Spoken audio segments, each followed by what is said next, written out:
Yes, people. Big shout out to everybody locking in and tuning in. With yours truly, DJ Kat, the Kat-a-lyst. And of course, I've got a very special guest joining us, okay? She goes by the name of Lady Banton. Definitely looking forward to having a great conversation with this wonderful sister right here, right now on the Big Bad Station. So, of course, without further ado, Lady Banton, are you there? Yes, I am. Yes, I am, DJ Kat. Greetings. Greetings. It's a blessing to speak with you again. I mean, last time we spoke was at the Reasoning in London. And, you know, it feels like it's just flown by. Oh, yeah, lots moved on since then. It was, I can't even remember. Was that before Christmas we met up? Yeah, before, I think it was like November time. Okay. That just seems like months and months ago, doesn't it? It does, so far away. But you know what? We're talking about yourself and kind of sound system, music. And let the listeners know and the people know, who is Lady Banton, and a little bit about yourself. Okay, my name's Lady Banton. I run a sound system, a female sound system by the name of Seduction City Sound, and I've been playing music myself for nearly 40 years, if not longer. Wow. Wow. I mean... Yeah. What do we even say about that, first of all? But, you know, first of all, let's speak about, you know, music and kind of what was it about music that you were, I suppose, fascinated about, excited about, or just a part of in general? How did it all happen for you? I think when I think about it, music has always been very much a part of my life. Yeah. Coming from the Caribbean culture. Yeah. Your musical experience starts from a very young age, which happened to myself. So as a child, I'd be taken around to the various venues and parties, christenings, and all the other celebrations that you have in the Caribbean community, and it just started from there. You're running around the room and you're hearing familiar tunes. You're watching your mum and dad and your extended family dancing and what they're reacting to. So I think that gets imprinted in you from a very young age. All the bangers of yesteryear, you kind of like picked up which ones they really liked. Yeah. And then, you listen to the radio, you hear your mum sing. I heard my mum singing a lot while she was cooking. Wow. So right throughout my life, there's always been a love of music, whether I liked it or not, but I liked music. Yeah. And I started, they had a radiogram. My parents had a radiogram, not a fantastic thing like the Blue Spot gram, but they had records, and they had a radiogram, which I used to play. I used to play the records, scratch them up, throw them around the place. But a lot of the time, I played records to entertain myself as well from a very young age. Wow. First of all, it sounds like it was just meant to be for you, as the way you're speaking and kind of like the passion that's coming through. I can hear the passion in the music. And I know you spoke earlier about you've created a sound system, Seduction City, and I wanted to know, how did that begin? Because you can be a DJ and a selector, but you've created a sound. So how did that happen? Well, moving on from that, I was in year 7, which is the first year of seniors, and I still had this passion for music. So my mum bought me for Christmas a console. Yeah. It was one of those portable ones, like a suitcase, and I was just so excited because then that gave me an opportunity to buy records. Wow. So instead of using that old radiogram and disturbing the house, I had this console in my bedroom. Yeah. So I bought records when I could afford to. Kind of like juggling your dinner money. Mm-hmm. So rather than eat lunch, I'd buy records. Okay. So fast forwarding onto about 16, I'd say. Yeah. I used to go to, back in the day, they used to, when they had youth clubs, Yeah.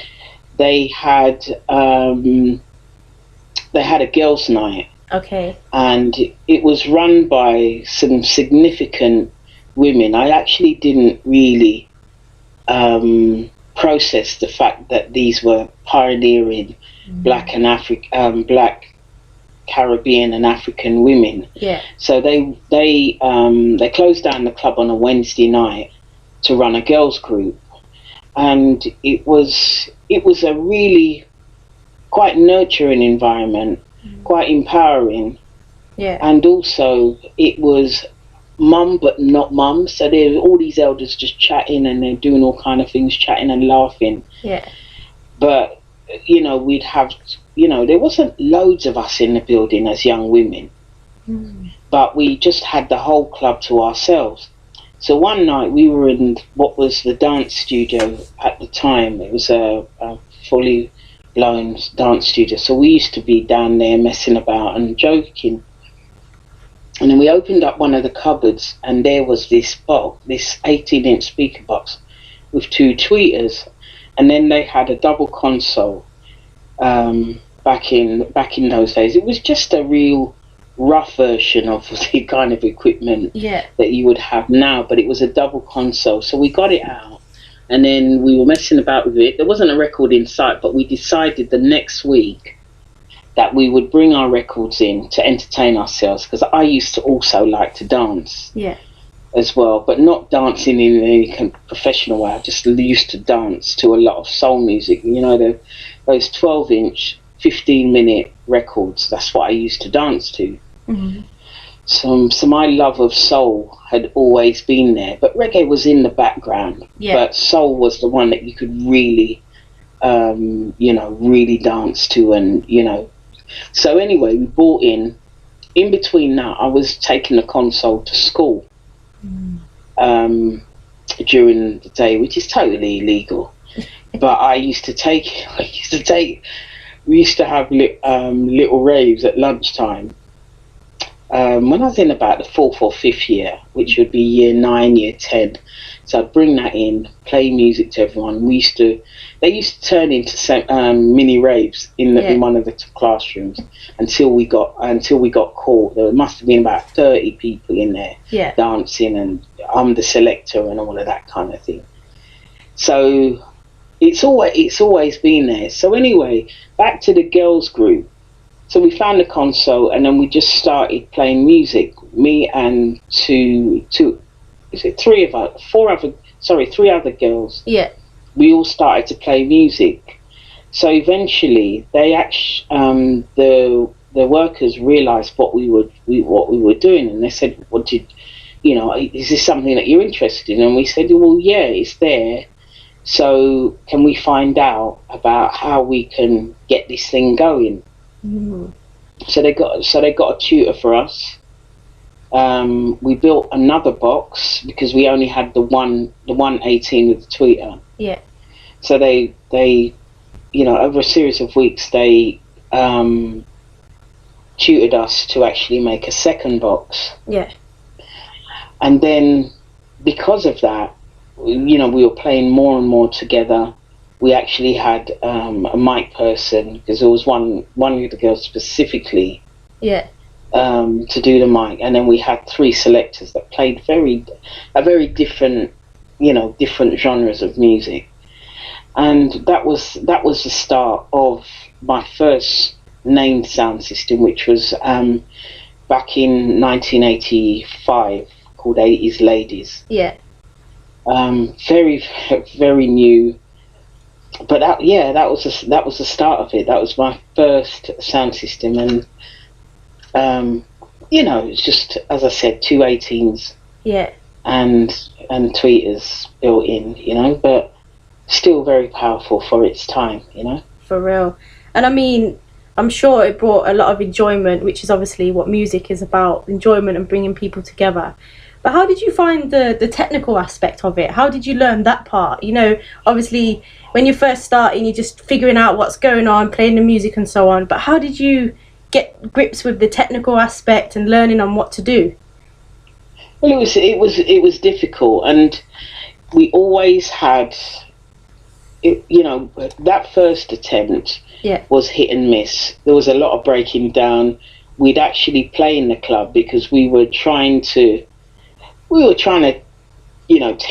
test the market, so to speak. Yeah. But in terms of setting up, it was literally hit or miss. We always had a guy with us that was helping us along. If we needed more power, we'd have to buy in the power, and I struggled, and I really did struggle with learning the fundamentals Yeah. of separating the sound and rigging up. Why I struggled with Ohm's law because I was crap at physics. I wish I'd spent more time learning about Ohm's law, because without it you can't really run a sound system without knowing those principles. And I'd say it's always been a challenge for me, stopping and starting and trying to match up equipment and all of that kind of thing. So I have struggled over the years, Yeah, I hear that. And I understand, or I must have read somewhere, that your little brother was influential to you within sounds. Very, very influential. He was. So when we started in the 80s, none of us, because I don't know if you notice, a lot of the female DJs, when they're performing, they actually don't speak. Yeah. They just play, or they have a male MC. So my brother used to also have a sound in growing up in North London. I think that at that time there was about 4 sound systems on the road that I grew up on. Okay. So my brother used to have his entire set at my mum's as we were growing up. So he was the one that got me to do the tapes and learning how to speak on the mic and to mix down, because at that time it was still, during the 80s and 90s, sound system was still pretty much, you'd still turn over the version of the record, and you'd still you'd have a toaster, as we used to call them, toasting over a record. So he taught me how to mix down. Wow. And so it was just start. He also encouraged me to speak on the mic, as well as we're playing, I'm playing the music, you know what I mean? So it was he's been instrumental. To this day, he's very much in the background, when I'm playing at large events or we're looking to play somewhere. He also taught me how to mix with records as well. So all of that, he's been literally my one of my mentors, because I have several mentors now. Okay. Wow. I have to big him up. Definitely have to big him up to pass that knowledge on to you and kind of help you and guide you and so on. If you don't mind sharing, who else inspires you or mentors you? One of the main drivers to really get going was DJ Lane. Okay.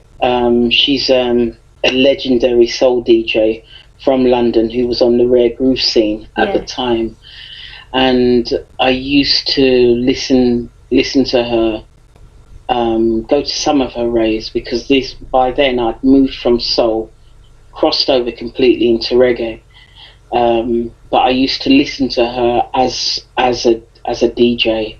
And in some of those days, they used to have the raves coming through the live on some of the radio stations. So she was one of the main drivers as to why I wanted to get into not only DJing, but I wanted the sound system too. I wanted to take it because I'd have the sound system experience from my youth club days. I wanted to extend not only be a DJ, but to become a proper selector. Do you know what I mean? Yeah, 100%. And yeah, and be able to control the sound that I'm giving out to an audience. So she was one of them, and then Ranking Miss P, who was on, she's just the ultimate legend. She's she's been around since DBC days, Broadcasting Corporation. So I listened to her when I was in when I happened to be in West London. Yeah. Just visiting anybody, or to catch her show, because you didn't have, this is pre-internet, so so she has been an influence as well in terms of my reason for wanting to be a female selector. And she had was totally had a reggae feel, so she was one of the the ones that I admired and wanted to emulate. Yeah, for real. Wow. And I understand as well you've played quite a few times now at Notting Hill Carnival. How did that experience come about? Right, so by this time now, not Seduction City, 80s Ladies had disbanded. Yeah. It was you can imagine in the 80s, it was very difficult to really get out there in terms of being a woman, and it just got so difficult. We did quite a lot of raves in the North London area. Yeah. But we all had ambitions to go much further. So two of the DJs, they did really well. They went off and they went into radio. Yeah. But at the time, I was working for central government, and I really didn't really want to get into them raiding radio stations and catching me in there, because I could have, got into a lot of trouble over it. So I know other DJs were doing it at the time, but I really wasn't able to go home to my mum to say I lost my job because I was on a private station. Yeah. So I didn't go onto radio. But what I did, I moved on. So the sound disbanded. Okay. Unfortunately, because I think as a team, we could have been. I haven't had a team like that ever since. The talent was just incredible. Wow. Three good selectors in one lawn. And all playing the genre of music that they really loved. Yeah. And there's still good DJs to this day. Wow. Those two. And the mic person was a good, potentially could have been a serious mic person. Do you know what I mean? Yeah. Those were just in her early days. She was funny. She was charismatic. Do you know what I mean? Yeah. So I moved on to another. In about '89, I moved on, and I was playing at a party with another woman, and we formed the sound Melatonin. Okay. So I still had a very small set at the time, and then we'd been going on since '89 to '94, and I was there because I come from at that time I was a youth worker. Yeah. So I just was sitting there in my office, and I just said, I wouldn't mind playing the carnival, because previously that year there was a collective of women, called Three Women and a Baby, and they played the carnival in '93. So they got all this press coverage and wonderful and this and that. Yeah. And then I thought to myself, in '94, it was months to the carnival, and I thought, I'm going to ring them and see if we can get a play. Yeah. So I rang the chair of the carnival at the time, which was Claire Holder. Yeah. And phoned her office and said, I'd like to do carnival. So as we were women, it's literally the door just flung open, and she said, actually, by the way, they've got a meeting tomorrow. If you come down, we can sort out all the paperwork. And the other DJ that I was playing with at the time, I said, "Oh, we've got a chance to play in Carnival. We've got to go to this meeting, Yeah. this sound system meeting down there, and we've got to talk to the head of Carnival." So we flew down there, and that was history. They let us in. We borrowed a set at that because our set was nowhere near big enough. Yeah. So we just hired a set from one of the local sound systems in North London, and we played our first carnival on Telford Road in 1994. Wow. And what was that like? Oh, it was an absolute joke. I just laugh at the experience. We were playing off this truck, the truck that we hired, because we had to pay for everything. Yeah. And Telford Road is a road adjacent to the fire station off Ladbroke Grove. Yeah. So it's just literally adjacent to the fire station. So we were just down. There's a little side road in a mews on the road, and we parked the truck in there and put out a couple of two section. No, it was one section. Yeah. And you can imagine the procession is going by and loud as anything, and we just had this one section on the road, and people were just looking at us like, "What are you doing?" We didn't have a crowd around us, so we were just playing music. And I can't remember if we did 1 day or 2 days, but yeah, it was an experience. It really was. Yeah. But it didn't deter me from not wanting to do it again. We really enjoyed it, and it was a good experience. And I know a couple of passers-by were looking at us like, "You're mad." Do you know what I mean? This is not powerful enough. Yeah. Are you really a sound system? But it was the start of the second sound system that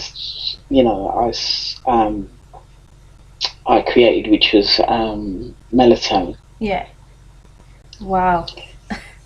Wow. I mean, I feel like you could write a book about your journey. I feel like we need a book or something going on. Definitely. But we have a question from a listener. They're asking, why are you called Seduction City now?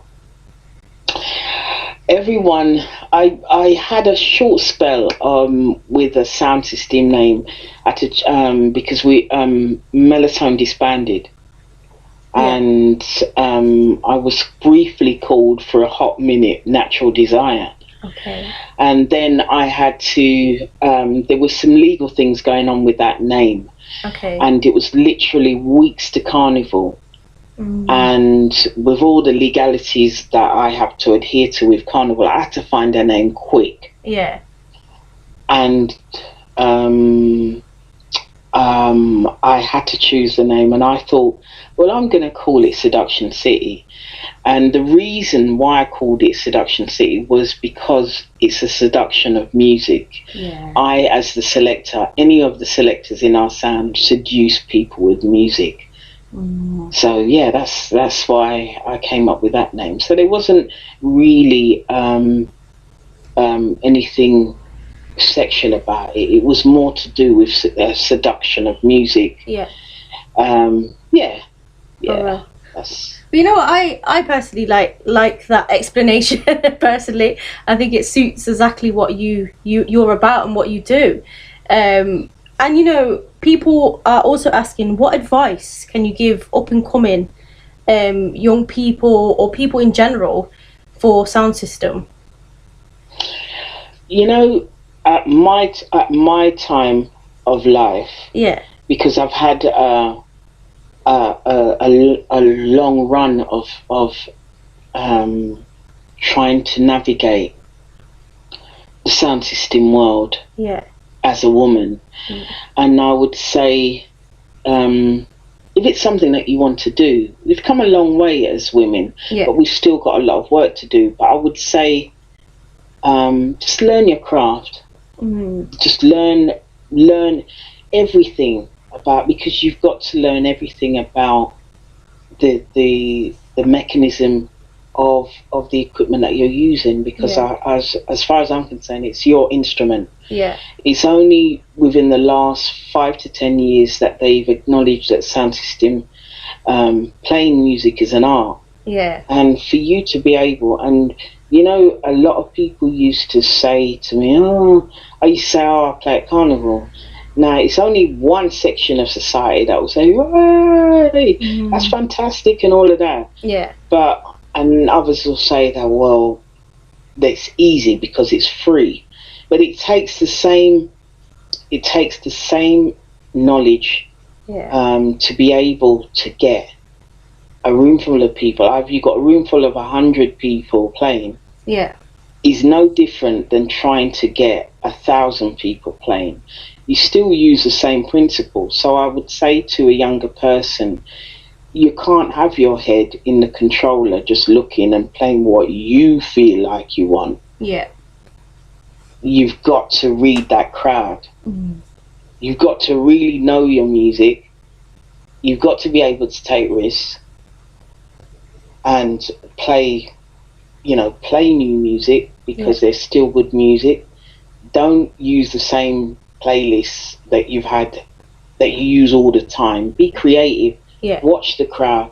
If the tune don't work, you know what to do. You just fade it out and go with your next track. So it's really about knowing the music, knowing what tunes to bring in when, and also network, be bold, go out there and make your name. But you really do know, practice, as you well know. Which is a challenge as for us as women. It's a real challenge to be able to fit that all in, because we're working, we're looking after our children, you know, we're doing all kind of things. We're somebody to everyone. Do you know what I mean? 100%. So it's really, you know, it's about knowing the music. I'm always listening to new music. I'm always listening to old music as well. I haven't heard that version. I'm going to try that one. I'm going to try that when I play it, because I like that tune. There's an element of you play the tunes you like, because a lot of them I like to play tunes that I like as well, that I think the crowd would like. You know what I mean? 100%. And you know, I mean, I could talk to you literally all night, all night about sound and music. But how can people find you and book you if they wanted to? Because people are asking, what's your social media and things like that, so they want to know how to look for you. I'm on all of the handles now. I actually manage that myself, thanks to, as I said, there's so many people around me that help me on this journey. So it was my daughter that helped me to set up the Instagram. Now I'm on TikTok at Seduction City Sound. Wow, nice. Yes, yeah. So there, you know, the social media's there, and you can find wherever I am. All my details are on there. I've got my website number, which is www.seductioncitysound.com. I'm on TikTok as well. I'm on Facebook. So yeah, I try to be all over the place. Yeah, definitely. And you know, I wanted to say thank you for kind of sharing some of your knowledge and your history, and kind of, I know it's been really compact down. I'm sure there's so much more you can say, but I want to say thank you for your time and speaking with me. And I can learn from you, because I feel like you're teaching us sisters in Dub, also myself, DJ Kat, on what's next and what we can do next. So I really appreciate your time. Yeah, no problem at all. It's been a pleasure to speak to you. For real. And you know what, we'll keep talking, because I feel like there's so much more to speak on. Yeah, definitely, whenever you're ready. Thank you very much. And you know what, I hope you have a blessed rest of the evening. Thank you again. Thanks for inviting me. Anytime. Speak soon. Bye-bye. Bye-bye. Bye. Yes, people, please do go and support Lady Banton. Go and check out Seduction City. Okay, it's definitely a blessing to speak with such a pioneer within the music, within the industry of sound system. Please do go and check her out. Okay.